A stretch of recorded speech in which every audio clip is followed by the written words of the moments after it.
रशीद साहब, जफर अहमद साहब उन्हें माला पहनाकर बाकायदा तौर पर तहरीक इंसाफ में शामिल करेंगे। उसके बाद मारूफ कारोबारी शख्सियत राजा जावेद इकबाल साहब ऑफ मंगरालाबाद, उनसे भी मुल्तमिस हूं कि वो भी स्टेज के सामने तशरीफ ले आए। उसके बाद मारूफ कारोबारी शख्सियत शमरेज हुसैन शाह साहब, उन्होंने भी पाकिस्तान तहरीक इंसाफ में शमूलियत का हतमी फैसला कर लिया है। अब उसके बाद चौधरी मोहब्बत अली से भी गुजारिश है कि वो भी स्टेज के सामने तशरीफ ले आए और वो तमाम हजरात जो शामिल हो रहे हैं वो इस तरफ एक तरफ तशरीफ ले आए ताकि प्रोग्राम अपने वक्त के अंदर इक़्तिदार के मजे आपने लूटे। ये आपकी जिम्मेदारी थी दे सकते के लोगों के कामकाज करते। हाँ, एक लिहाज से आप बिल्कुल ठीक कह रहे हो कि आवाम को ये कह रहे हो कि जागो, हमें पहचान लो कि हमने आपके साथ क्या क्या ज्यादतियां की हैं। और आप बिल्कुल ठीक कह रहे हैं कि जागो, इस वास्ते जागो कि अब आपके पास मुतबादल के तौर पर पीटीआई अपना कैंडिडेट दे चुकी है। वो पीटीआई जिसके कायद मेरे महबूब लीडर इमरान खान ने आज से 23-24 साल पहले तनहा इस माफिया को चैलेंज करते हुए बाहर निकला और 22 साल जिदोजहद के बाद उस शख्स को अल्लाह ताला ने वजारत उज़्मा के ऊपर पहुंचाया। हम उसके सिपाही हैं। जैसे पाकिस्तान के अंदर इमरान खान ने इन करप्ट माफियाज को जेलों की जीनत बनाया, जेलों में धकेला, इसी तरह इंशाअल्लाह व ताला अज़ीज जो गठजोड़ इस आजाद कश्मीर के अंदर पीपल्स पार्टी और नून लीग का मुतबका है, इनके करता दर्ता को हम जेलों की हवा कराएंगे।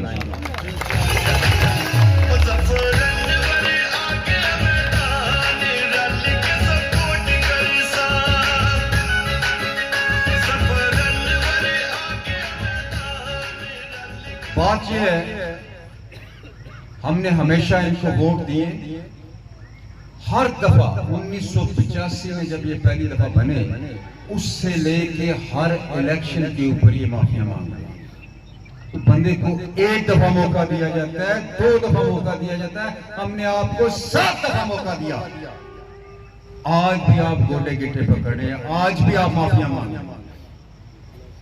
बस करें सब हमको बेवकूफ बनाना।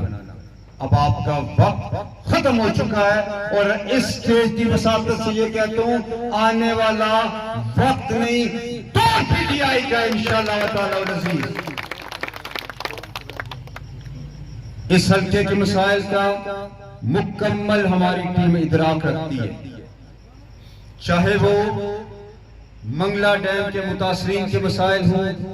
इस पूरे आजाद कश्मीर के अंदर उनके मसाइल की तर्जमानी करने वाला सबसे बेहतरीन शख्स हमारे काफिले का हिस्सा है, जिसका नाम चौधरी मोहम्मद आरिफ। इंशाअल्लाह ताला अज़ीज इनकी इस सलाहियत का, इनके इस इल्म का, नॉलेज का हम भरपूर इस्तेफादा करेंगे। नून लीग वाली क़यादत मैं समझता हूँ कि बदकिस्मत है जिन्होंने इस जैसे शख्स का जिस कदर नहीं। इंशाअल्लाह ताला अज़ीज़ पीटीआई को इनका जायज मुकाम देगी और इनसे भरपूर मामलत लेगी। ये एक तजर्बाकार शख्स है। जहां तक तामीर और तरक्की के हवाले से बात है, हमारे पास 10 साल जिला कौंसिल मीरपुर के एडमिनिस्ट्रेटर जो मुश्ताक साहब बैठे होंगे स्टेज के ऊपर, जो बल्दियाती इदारों को चलाने का 10 साल तजर्बा रखते हैं। हम इनके इस तजर्बे से भी इस्तेफादा हासिल करें। और उसके साथ साथ आपको ये बताता चलूं कि पीटीआई इस हल्के के अंदर एक विजन और एक सोच लेके आई। हमेशा यहाँ पे आपको टूटी नलका, गली, नाली और सड़क के ऊपर उसके पीछे बुलाया गया। आप हमारी इस स्टेज के ऊपर बैठे हुए क़यादत की फहम और फरासत को देखें, विजन को देखें कि हमने जब अपनी मरकजी क़यादत जो आज से 3-4 दिन पहले हमारे हल्के में आई, उससे हमने डिमांड्स हमने डिमांड की कि इस हल्के को तहसील का दर्जा दिया। हमने डिमांड की कि चकसवारी और इस्लामगढ़ के अंदर 2 state of the art hospitals बनाए जाए। हमने डिमांड की कि इस हल्के के अंदर एक टेक्निकल कॉलेज दिया जाए। हमने डिमांड की कि इस हल्के के अंदर गैस की फराहमी की जाए, सुई गैस यहां पे लाई जाए। हमने डिमांड की कि जैली कुंभाजात के मसाइल जो है उसका मुकम्मल हल किया जाए। हमने डिमांड की कि रठवा रयाम ब्रिज को as soon as possible complete किया जाए। हमने डिमांड की कि रठवा रयाम ब्रिज के साथ साथ एक बाईपास रोड इस्लामगढ़ के डैम के साथ मलिका रकबा जात में से होती हुई कनेली, फैजपुर शरीफ, चकसवारी, बनियाम तक एक टूरिज्म रोड बनाई जाए। और मैं सलाम पेश करता हूं अपनी क़यादत को कि ये मुतालबात उन्होंने मेरे कायद इमरान खान के हुक्म पे तमाम मुतालबात मंजूर कर लिए हैं।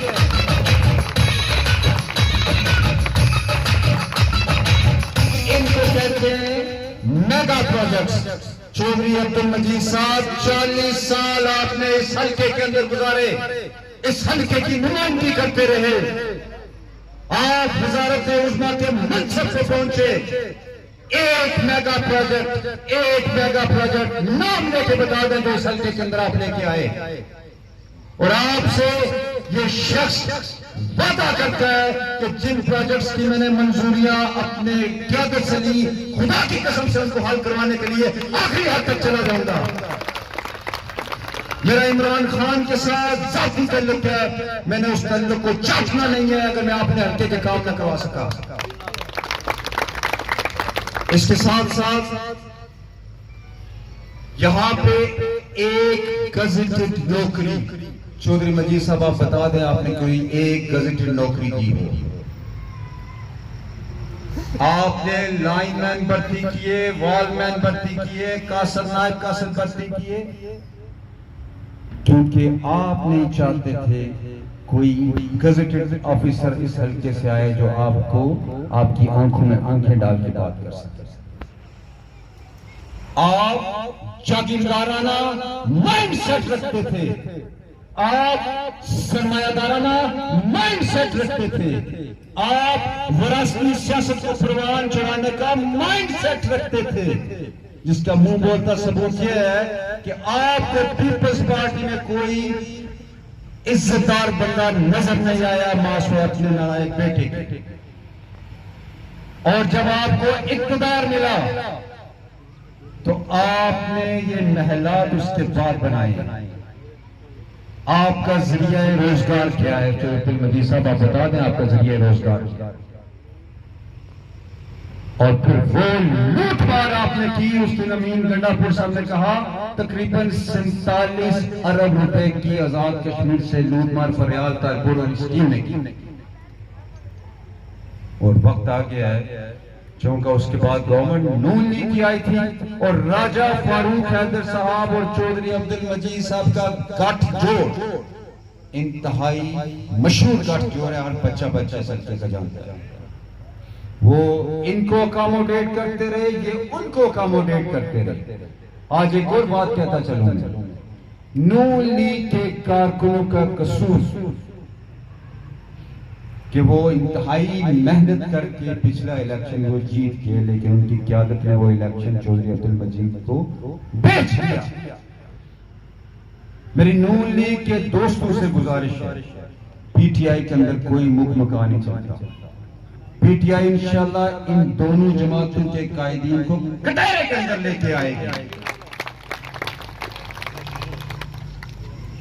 आप इतना अरसा इक़्तिदार के अंदर रहने के बावजूद आज इस हल्के के अंदर 10,000 से ज्यादा नौजवान बेरोजगार हैं। जहां पे जा रहे हैं, जिस महफिल के अंदर जाते हैं, जिस तकरीर के अंदर जाते हैं, जिस मीटिंग के अंदर जाते हैं, यकीन जाने एक ही डिमांड आती है कि तरक्याती काम भी जरूर करवाइएगा, हमारे बच्चों के लिए रोजगार का कुछ सिलसिला बनाइएगा।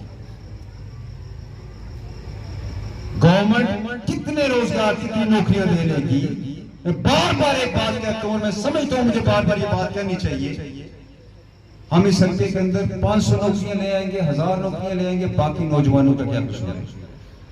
इसके लिए एक जामिया हिकमत अमली की जरूरत है और हमारी टीम ने अपनी सेंट्रल टीम के साथ इसके ऊपर बाकायदा मुशावरत की, हमारे मंशूर का हिस्सा बनाया गया उस चीज को कि नौजवानों के लिए ना सिर्फ नौकरियों का बंदोबस्त किया जाए पब्लिक सेक्टर के अंदर, उसके साथ साथ ऐसे एनवायरनमेंट को फरोग दिया जाए कि इन्वेस्टर्स यहाँ पे इन्वेस्टमेंट करें। ये क्यों, ये जो टूरिज्म कॉरिडोर में इसको कहूंगा, ये जो चल रहे आमब्रिज से हम शब नई एक रोड बाईपास इसको आप कह सकते हैं, इसको आप टूरिज्म कॉरिडोर कह सकते हैं। ये क्यों, जैसे पीसी बना वहां पे मीरपुर में, इस पेरिफेरी डैम की, इस पेरिफेरी के गिर्द बेशुमार टूरिस्ट रिजॉर्ट्स बन सकते हैं।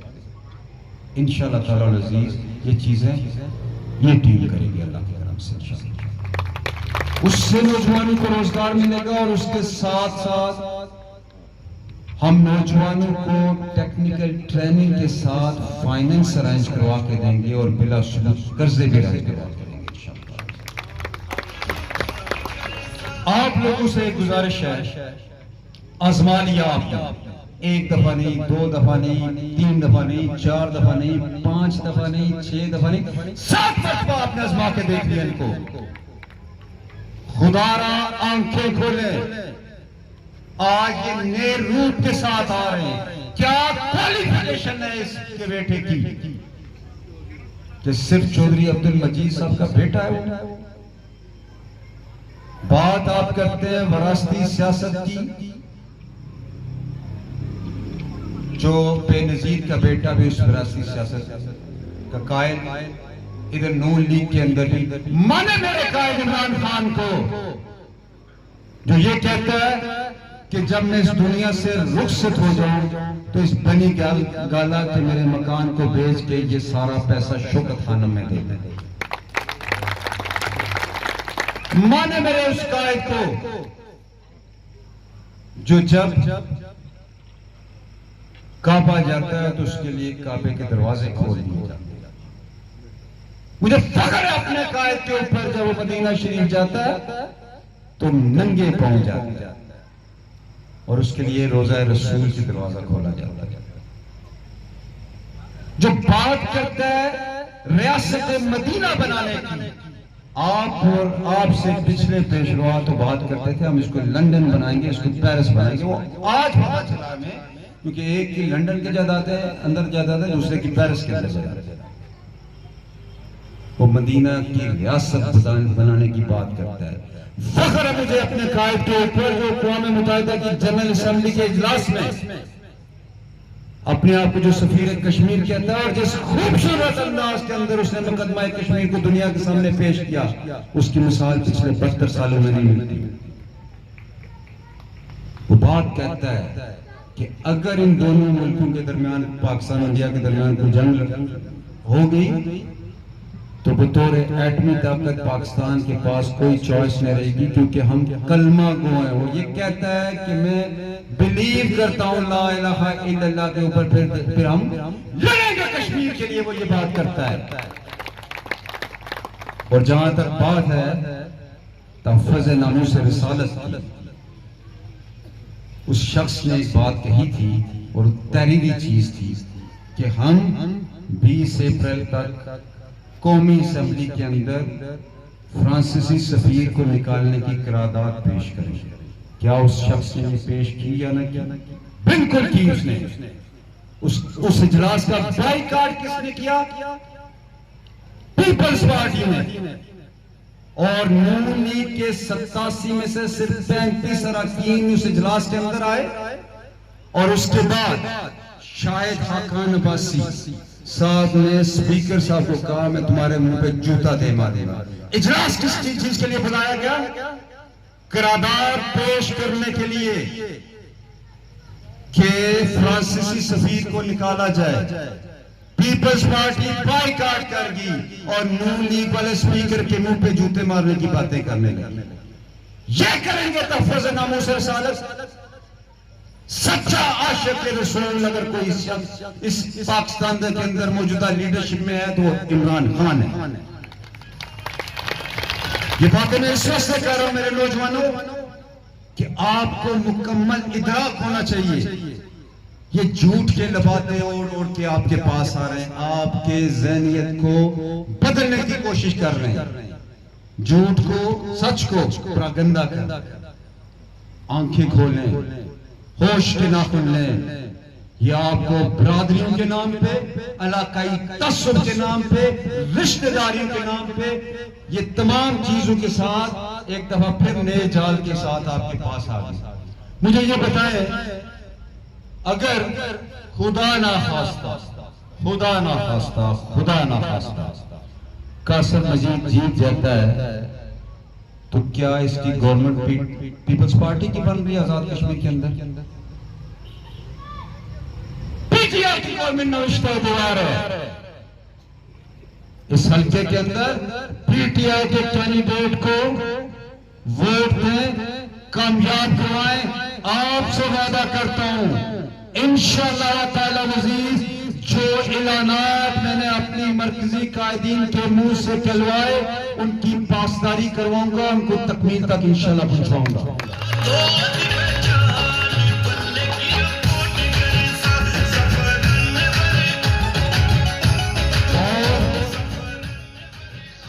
एक बात की यकीन दहानी दिलाता हूं कि हर छोटे बड़े बुजुर्ग का इंशाअल्लाह ताला अज़ीज इज्जत और नामूस का तहफ़्फ़ुज़ किया जाएगा। मैं जब इलेक्शन के अंदर आया तो सुना करते थे कि पंजाब के अंदर और बिलखुसूस जुनूबी पंजाब और अंदरूनी सिंध थाना कल्चर चलता है। मैं सोच नहीं सकता था कि इस जैसे एरिया के अंदर, आजाद कश्मीर के अंदर, बिलखुसूस मीरपुर के अंदर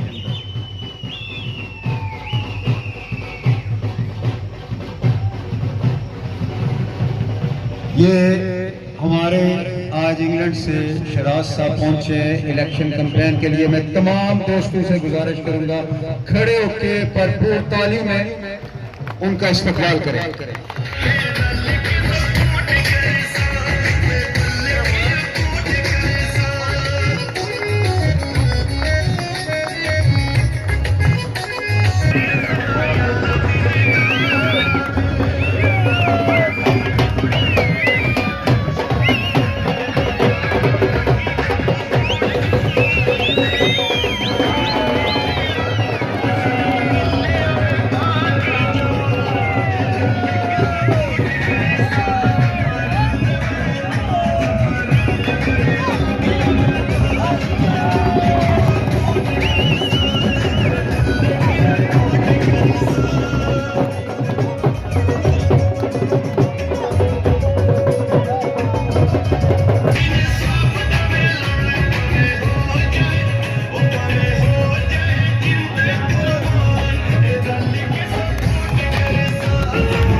हमने खाने का भी बंदोबस्त किया हुआ है, लिहाजा तमाम हज़रात अपनी अपनी सीटों पर बैठे रहे, फिर इसके बाद आपको खाना भी दिया जाएगा।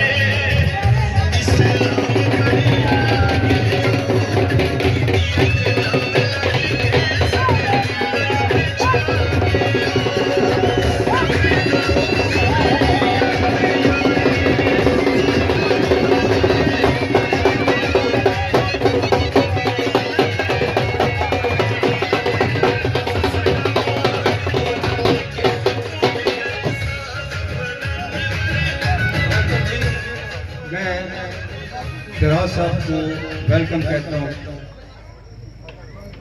और आखिर में एक बड़ी खुशाइन बात आपके साथ शेयर करता हूँ कि हमारे हल्के के साथ समानी के हल्के का एक हिस्सा अटैच किया गया है, कन्नड़ उसका नाम है, उस एरिया का सहार के साथ में लगाया गया है इस पहली दफा इस इलेक्शन के अंदर। यकीन जाने कि अभी तक हम इतने मसरूफ हैं कि उस जगह पे हम जा नहीं सके, लेकिन मैं सलूट पेश करूंगा मेरे कुछ दोस्त हैं, चौधरी अमजद असलम साहब, चौधरी इमरान साहब, चौधरी शहजाद साहब, मोहम्मद रिजवान जंजुआ साहब काला डब से। इन्होंने इनकी काबशों से चंद दोस्त इब्रार साहब की क़यादत में उस दिन हमारे साथ हमारे ऑफिस इस्लामगढ़ आके शामिल हुए और आज कन्नड़ से स्पेशली लोग यहाँ पे शामिल होने के लिए आए, उनके लिए भरपूर ताली। मैं उनके नाम लूंगा और उनसे गुजारिश करूंगा कि वो स्टेज पे तशरीफ लाए। राजा गुलजाज साहब, राजा वकार साहब, राजा इस्लाम साहब, राजा इब्रार साहब। वेलकम राजा गुलबाज, राजा वकार, राजा इस्लाम, राजा इब्रार, राजा अमीर, राजा सलीम, राजा यूनस, चौधरी शिराज। हम आपसे थोड़े माजूद हुआ है कि जफर साहब वहाँ पे नहीं पहुँच सके, आजकल उनकी मसरूफियात इस कदर थी। तो आप लोगों का जज्बा देखें, जोश देखें कि लोग वहाँ से खुद चल के जफर अनवर साहब के पास, जफर अनवर साहब के घर में आके शामिल हो रहे हैं।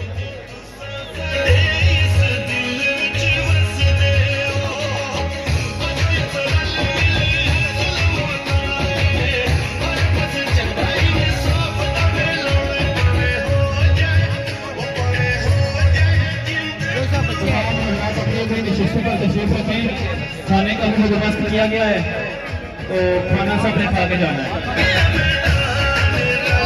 शामिल होने वालों के लिए एक दफा हौसला अफजाई के लिए जोरदार क्लैपिंग कर दें। माशाल्लाह पूरे हल्के के अंदर से लोग तहरीक इंसाफ में चौधरी जफर अनवर साहब के काफिले में शामिल हो रहे हैं। इंशाल्लाह इसी जोश के साथ, इसी फैमिली के साथ हमने अपने महबूब कायद को, चौधरी जफर अनवर साहब को 25 जुलाई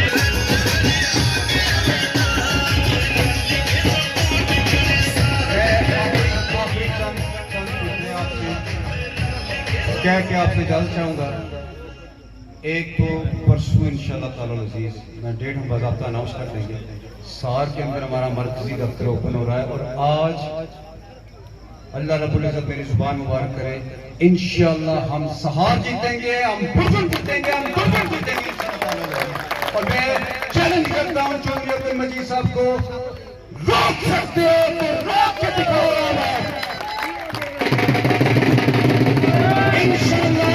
ये देखे आवाम की आवाज, ये आवाम की आवाज है कि मैं एक जगह पे पहुंच नहीं पाया और वो घंटे का सफर तय करके यहाँ पे आ गए। इसको कहते हैं आवाम की आवाज। आखिर में तमाम साथियों का, तमाम दोस्तों का, नौजवानों का, बुजुर्गों का, मीडिया वालों का और बिलखुसूस चौधरी अमजद साहब का और उनकी टीम का मैं इंतहाई मशहूर हूँ कि आपने इस तकरीब का इंतजाम किया। और आज सच्ची बात है इतनी बड़ी तादाद के अंदर, जैसा कि जो अलीर साहब ने कहा, दर्जन नहीं सैकड़ों की तादाद में आए लोग पीटीआई का हिस्सा बने। ये अब सिलसिला 25 तारीख तक जारी रहेगा, लेकिन आखिरी बार इलेक्शन का फजल खुदा पीटीआई जीत चुकी है। आपने एक काम सिर्फ करना है कि 25 जुलाई को घर घर से हर शख्स निकले, अपनी फैमिली को निकाले, वोट पोल करें। आपसे वादा करता हूं उसके बाद वो खुशहाली का दौर स्टार्ट होगा जो आपके बच्चों के मुस्तकबिल की ज़मान होगा।